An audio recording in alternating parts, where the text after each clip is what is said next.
everyone, my name's Lisa Tamati and welcome to the Northburn 100 website. I'm going to give you just a few tips for training for the Northburn 100 and perhaps some inspiration. We're hoping to see you down there. It's going to be a fantastic race this year.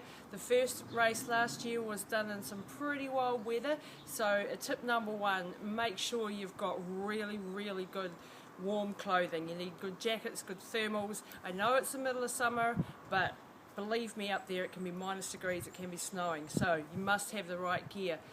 Tip number two, obviously if you're doing the 100 miler, we're talking about 8,000 metres of climbing up and down, so that's like the equivalent of going from sea level to the top of Everest. So training wise, obviously you have to be doing lots of hills. What I would suggest though is not just running hills, but actually doing some long tramps with some backpacks on. Maybe 10 kilos in the backpack, head up some mountains, because you will be doing a lot of walking. Some of the places are really pretty steep. Unless you're one of the ultra super top guys, there will be a decent portion of walking in this race. So you'll want to do some walking training because that trains different muscles. Yeah, the sun down there can be pretty harsh as well, so don't forget your sunscreen and your sunblock. Another good point for all those who would like to bring their families down, their friends down, we've got the best adventure tourism in the whole of the country, obviously, down in the south. We've got wineries, we've got great food, so it's a wonderful place to bring your family and have a good weekend with us.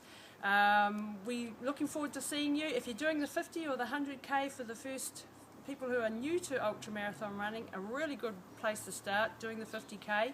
Our cut-off times are really generous, so we know that you will make it over the line, and we'll make sure that you get help along the way to make sure that you achieve your goals. If you're heading for the 100 miler, be warned, this is one of the toughest races there is. I'm too scared to do my own race, it's that tough, so be warned, there is a lot of climbing to do and it's some pretty rugged terrain.